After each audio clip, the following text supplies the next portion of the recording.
George Herman Babe Ruth, arguably the most iconic figure in baseball history, spent his final years battling nasopharyngeal carcinoma, a rare cancer of the head and neck. By 1946, the once seemingly invincible Sultan of Swat was a shadow of his former self, his powerful voice reduced to a raspy whisper.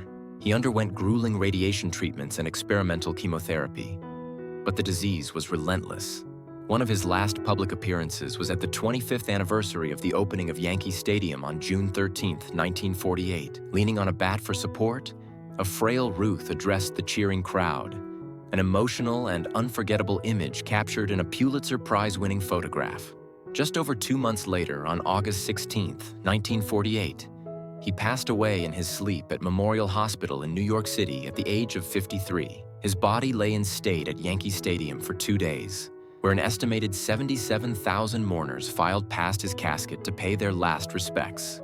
His funeral mass was held at St. Patrick's Cathedral, drawing enormous crowds that filled the streets of Manhattan. Babe Ruth was laid to rest in the Gate of Heaven Cemetery in Hawthorne, New York. His grave is situated on a scenic hillside in Section 25 and is one of the most visited in the country. The granite monument features a carving of Jesus placing a hand on the shoulder of a young baseball player with the simple inscription, George Herman Babe Ruth, and his life dates.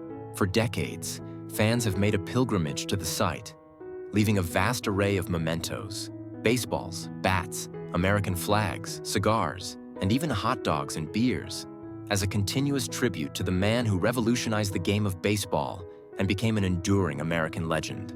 Jackie Robinson's final years were marked by both personal tragedy and declining health. The immense pressure he endured breaking baseball's color barrier in 1947 took a significant toll on his body. He suffered from heart disease and the severe effects of diabetes, which had left him nearly blind by his early 50s.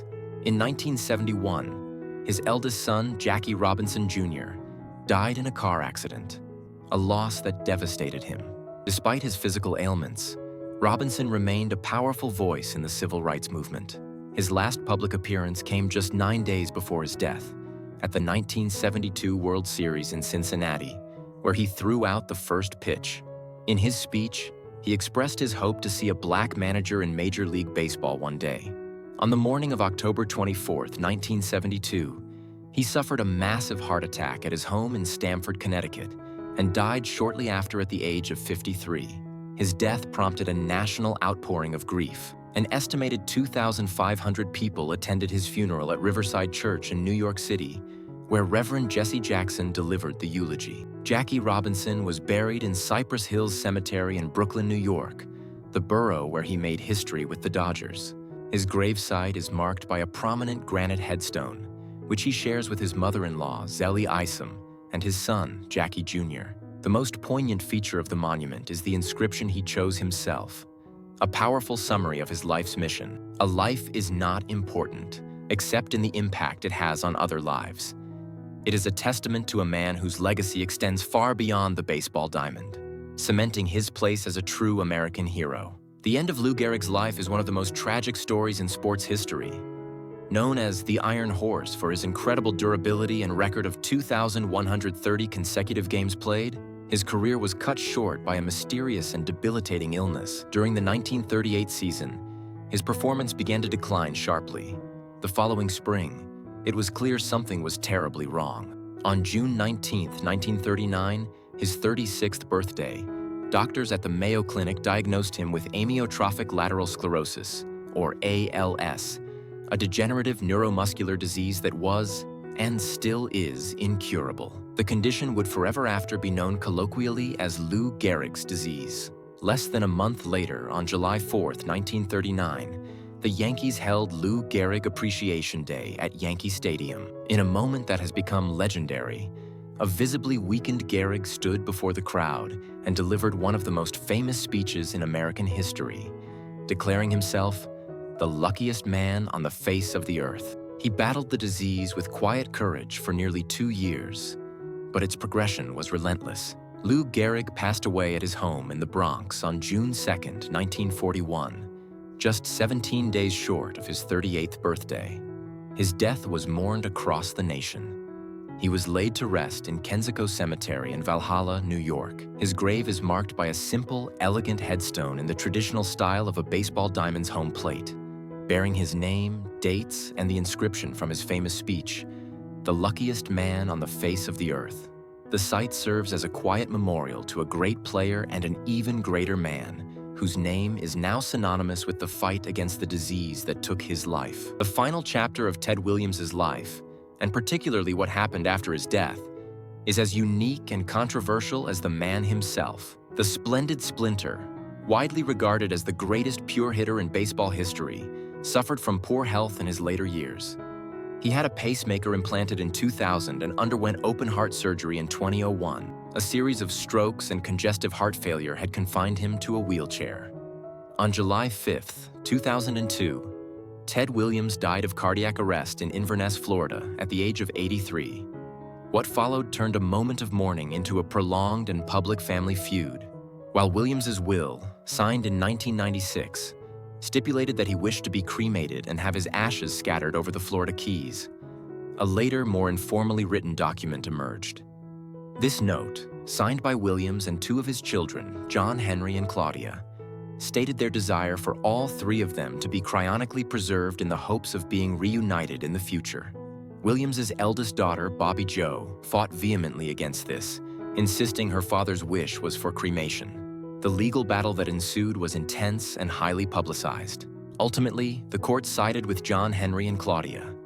Ted Williams' body was transported to the Alcor Life Extension Foundation in Scottsdale, Arizona. There, his head was surgically separated from his body, and both are now stored in separate cryonic suspension units, kept at a temperature of -320 degrees Fahrenheit. As a result, there is no grave or final resting place for Ted Williams. Instead, his remains are preserved in a state of suspended animation, a bizarre and controversial epilogue for one of baseball's most legendary figures. Joe DiMaggio, the Yankee Clipper, embodied a unique grace and dignity both on and off the field. A lifelong heavy smoker, he was diagnosed with lung cancer in October of 1998. He underwent surgery and an aggressive 99-day hospital stay in Florida, a period during which reports of his impending death were frequent. Despite a brief period where it seemed he might recover, he eventually chose to return to his Hollywood, Florida home to spend his final days. He passed away there on March 8, 1999, at the age of 84. His last words were reportedly, "I'll finally get to see Marilyn," a reference to his ex-wife, Marilyn Monroe, whom he had never stopped loving. His funeral was a small, private affair, reflecting his intensely private nature. He was buried at Holy Cross Catholic Cemetery in Colma, California, a city south of San Francisco known for its many cemeteries. His resting place is a simple crypt within the main mausoleum. The marker is modest, inscribed with his name, dates, and a simple etching of his famous number 5. Below his name is the heartfelt inscription, "Grace, dignity, and elegance personified." DiMaggio's enduring love for Monroe was a defining aspect of his post-baseball life. For 20 years after her death in 1962, he had a half-dozen red roses delivered to her crypt 3 times a week. His own burial site is a place of quiet reflection, a stark contrast to the grand public persona he maintained. It serves as a tribute to the man who was not only a baseball icon, but also a figure of enduring American fascination, forever linked to the glamour and tragedy of Hollywood. Mickey Mantle's final years were a public struggle with the consequences of a life of hard drinking. Decades of alcohol abuse had destroyed his liver. In early 1995, he was diagnosed with hepatitis C, cirrhosis, and liver cancer. His condition was so severe that he was told he had only weeks to live without a transplant. He received a liver transplant on June 8, 1995, a decision that sparked some public debate about whether his celebrity status allowed him to receive an organ ahead of others.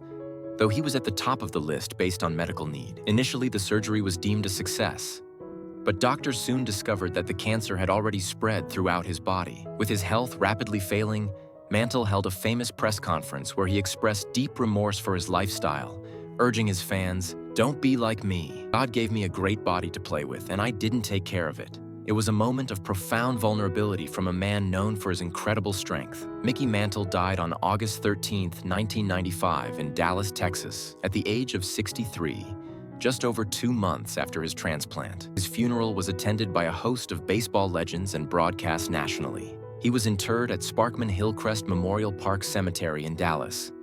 His grave is marked by a relatively simple, flat bronze plaque set in the grass. It bears his name, life dates, and a small inscription reading, "A great teammate." It's a humble final tribute to one of the most beloved and flawed heroes in baseball history, a powerful slugger whose final message was one of caution and regret. Roberto Clemente's life ended as he lived it, in a selfless act of humanitarianism.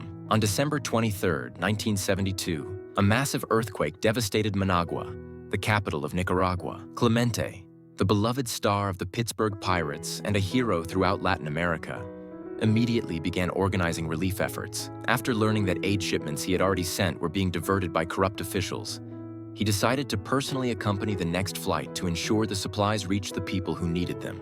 Despite reports that the Douglas DC-7 cargo plane he chartered was overloaded and had a history of mechanical problems, he was determined to go. On New Year's Eve, December 31, 1972, shortly after taking off from San Juan, Puerto Rico, the plane crashed into the Atlantic Ocean. Clemente, along with 4 others on board, was killed. He was just 38 years old. The U.S. Coast Guard conducted an extensive search, but his body was never recovered from the sea. Because of this, Roberto Clemente has no grave. His death sent shockwaves through the baseball world and beyond. The Baseball Writers Association of America quickly waived the traditional 5-year waiting period and elected him to the Hall of Fame in 1973. In lieu of a grave, numerous memorials stand in his honor. In Pittsburgh, the 6th Street Bridge was renamed the Roberto Clemente Bridge, and a prominent statue stands outside PNC Park. In Carolina, Puerto Rico, where he was born, a large monument and sports complex bear his name. His legacy is not marked by a headstone, but by the enduring memory of his incredible talent, his profound dignity, and his ultimate sacrifice in the service of others. Tyrus Raymond Ty Cobb, known as the Georgia Peach, was one of baseball's most ferocious competitors, and, by many accounts, one of its most difficult personalities. His final years were spent in relative isolation, estranged from much of his family. He was diagnosed with prostate cancer, diabetes, and heart disease. He spent his last days at Emory University Hospital in Atlanta, Georgia. True to his character, he reportedly brought a paper bag with him containing over $1 million in securities and a loaded pistol. Cobb died on July 17, 1961, at the age of 74. Despite his immense stature in the history of the game, his funeral was a sparsely attended affair. Only a handful of figures from the baseball world made the trip to his hometown of Royston, Georgia for the service. It was a lonely end for a man who had dominated his sport for over 2 decades. Ty Cobb was interred in the Cobb family mausoleum at Rose Hill Cemetery in Royston. The imposing stone structure had been built by his father years earlier. It is a formidable, windowless edifice that stands on a small hill within the cemetery. For a long time, the mausoleum was left unlocked, and reports of vandalism and theft of family artifacts were common.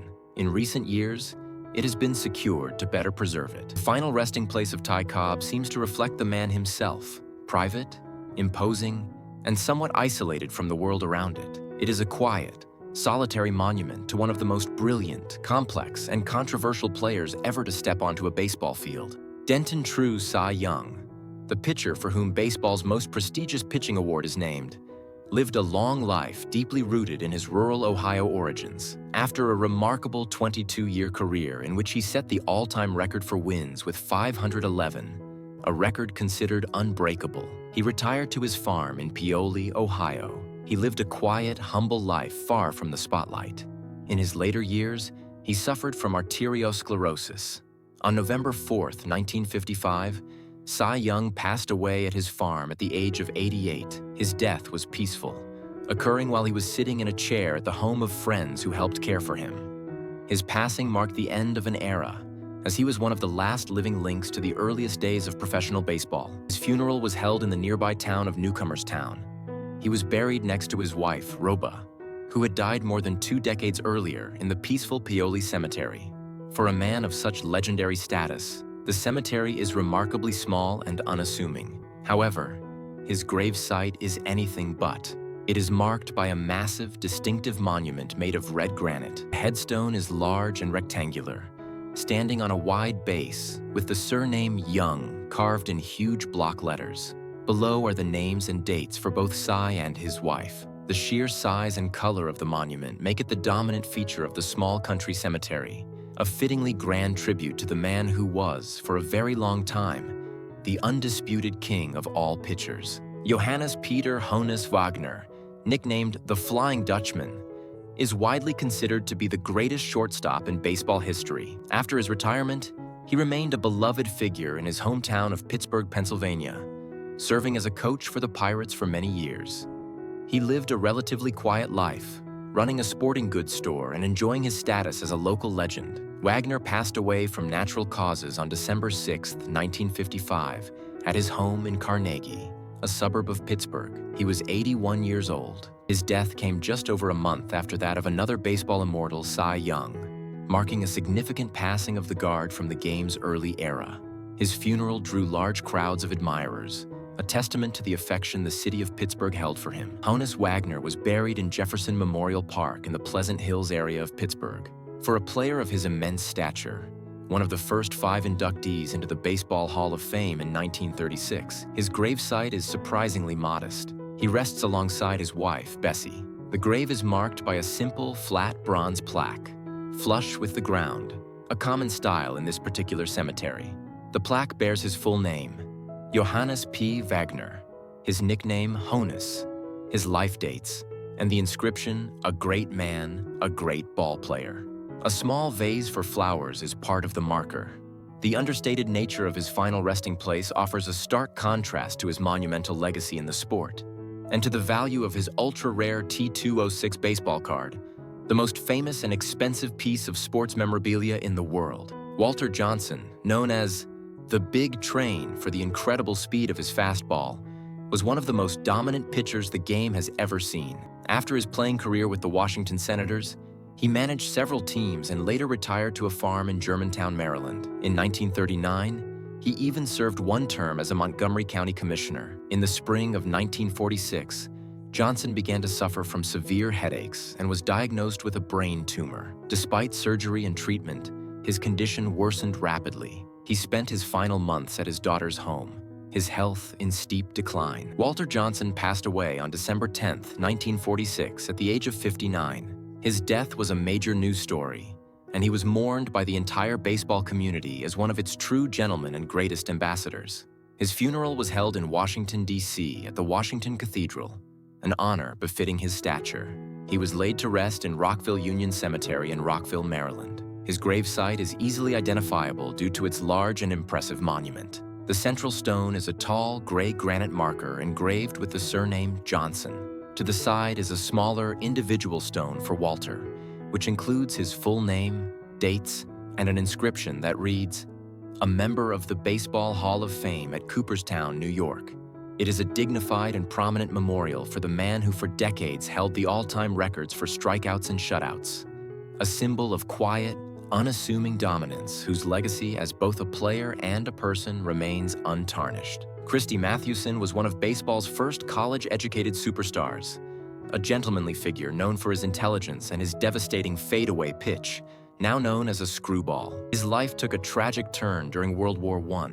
In 1918, at the age of 38, he enlisted in the U.S. Army's Chemical Warfare Service. During a training exercise in France, he, along with Ty Cobb and several other players, was accidentally exposed to chemical weapons gas. The exposure severely damaged his respiratory system. Though he returned to manage the Cincinnati Reds for a time, his health never fully recovered. He was diagnosed with tuberculosis, which doctors believed was a direct result of the gas poisoning.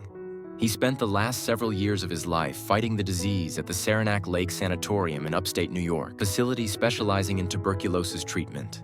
Despite a courageous battle, Christy Mathewson succumbed to the illness on October 7, 1925, the same day Game 1 of the World Series was being played. He was just 45 years old. His death at a relatively young age shocked the nation.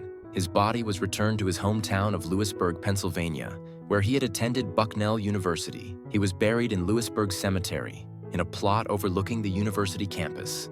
His grave is marked by a massive, rough-hewn, boulder-like monument, bearing a large bronze plaque. The plaque features his likeness in profile and lists his name, dates, and his service as a captain in the Chemical Warfare Service, a poignant reminder of the patriotic sacrifice that ultimately led to his premature death. Leroy Satchel Paige was a legendary figure whose career spanned 5 decades. From the Negro Leagues to Major League Baseball, a masterful showman and an ageless wonder, he finally made his MLB debut in 1948 at the age of 42, helping the Cleveland Indians win the World Series. He pitched his final Major League game in 1965 at the incredible age of 59. After his long career, he settled in Kansas City, Missouri. In his later years, his health began to fail, and he suffered from emphysema and heart problems.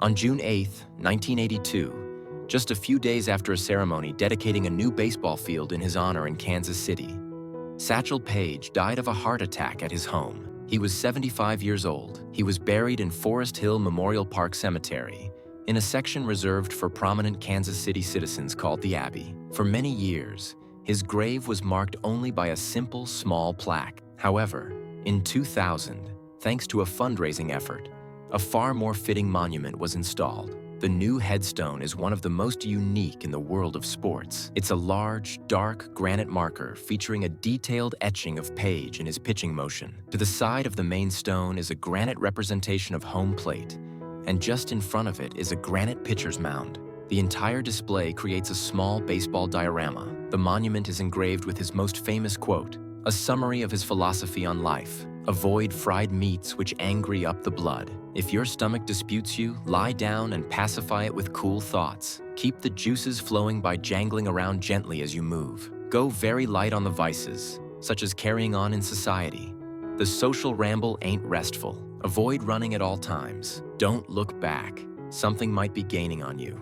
Stan the Man. Musial was the living embodiment of the St. Louis Cardinals for more than 2 decades, a model of consistent excellence and unparalleled sportsmanship. After his retirement in 1963, he remained an icon in St. Louis, active in business and community affairs.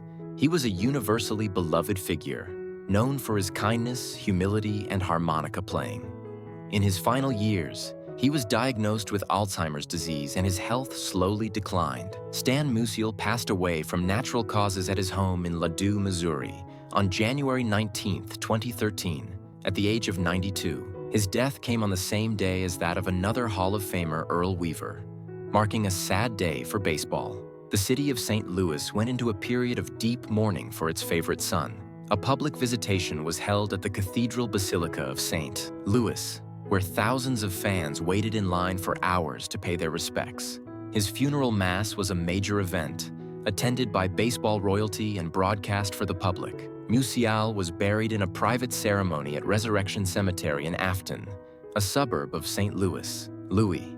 He was laid to rest beside his beloved wife of nearly 72 years, Lil, who had passed away just months before him. His grave is marked by a large, elegant dark granite headstone.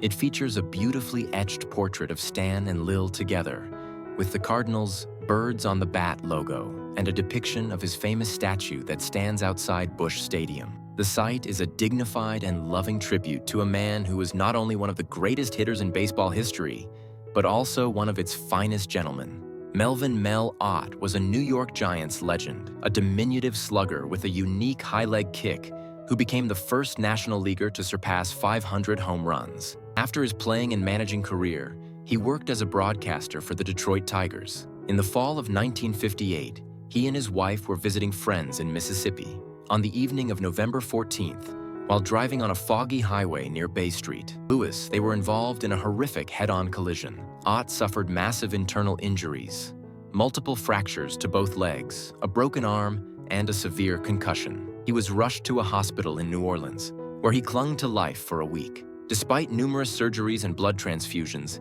his injuries were too severe. Mel Ott died on November 21st, 1958, at the age of just 49. The driver of the other car, who had crossed the center line, was also killed in the crash. The baseball world was stunned by the sudden and tragic death of the beloved Master Melvin. His funeral was held in his hometown of Gretna, Louisiana, just across the Mississippi River from New Orleans.